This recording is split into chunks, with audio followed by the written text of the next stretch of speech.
Մենք շարունակում ենք մեր ակցիաները, որ արդեն որոշ ժամանակ իրար վրա անում ենք, եւ այսօր սկսենք դրանից, որ 7.5 տարի արդեն Նիկոլը իշխանության է, եւ եթե սկզբից իր բոլոր ձախողումները ինքը միանգամից բարդում էր նախկինների վրա մեղադրելով նախկիններին, ապա 7.5 տարի բավարար է, որ անգամ փլատակներից հանել երկիրը, այլուր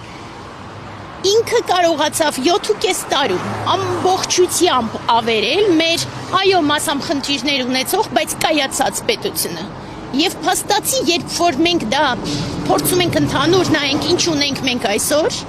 մենք այս ընթացքում կորցրել ենք մեր տարածքները, մենք կորցրել ենք Արցախը, բայց նաև կորցրել ենք Հայաստանի Հանրապետության տարածքները, ընդ որում տարածքները, որոնք որ սահմանված էին խորհրդային քարտեզով։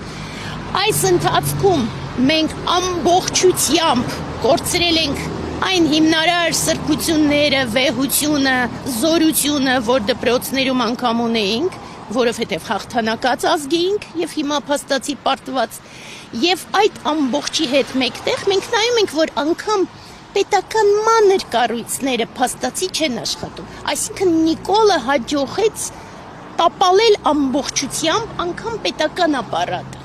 եւ սա այն փաստերն են, որոնց մասին երևի թե անիմաստ է նույնիսկ հնչեցնել, այնուամենայնիվ նորից ու նորից հնչեցնում ենք նրանց համար, ովքեր որ դեռ սխալվում են կամ դեռ թյուրիմացության մեջ են։ Ըստ այդմ, երբ որ այդպես ավելի լայն ես նայում, հասկանում ես, որ Նիկոլը չարիք է։ Նիկոլը փաստացի այն չարիքն է,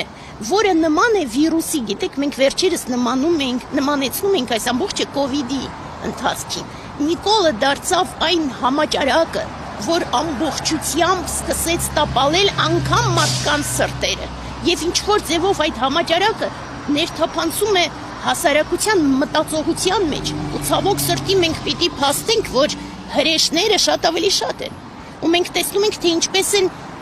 մարդիկ հուսահատվում, լքում, հանձնվում, բայց նաև սխալվում, ու նաև նույնիսկ եւս սկսում դավաճանել։ Սա ամենամեծ ցավերից մեկն է։ Ու գիտեք, ինչ-որ ձևով,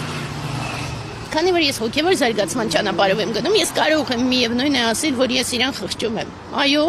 խղճում եմ, որովհետև իր չարիքը այնքան է խորացել այս ընթացքում, ու մենք բոլորս մեղավոր ենք, որովհետև 20 թվականին պետք էր իրեն դատել,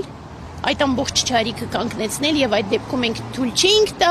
որ այս ամբողջը ավելի խորանար, հետո նորից լռեցինք, հետո 21 թվականին մեծագույն սխալ արեցինք, երբ որ գնացինք ընտրությունների իր հետ, եւ այդպես շարունակ այդ ամբողջը քայքայվում էր եւ այսօր մենք ունենք այն չարիքը, որ ունենք։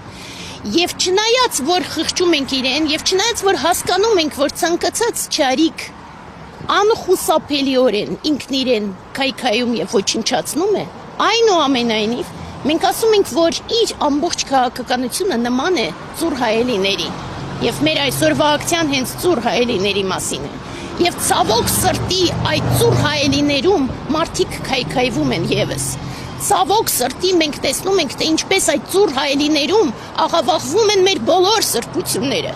Եվ Նիկոլի ամենամեծ չարիքը ըստ այդմ մենք անվանել ենք եւ անվանում ենք եկեղեցու հանդեպ իր արշավը, որը փաստացի քրիստոնեության դեմ իր արշավն է։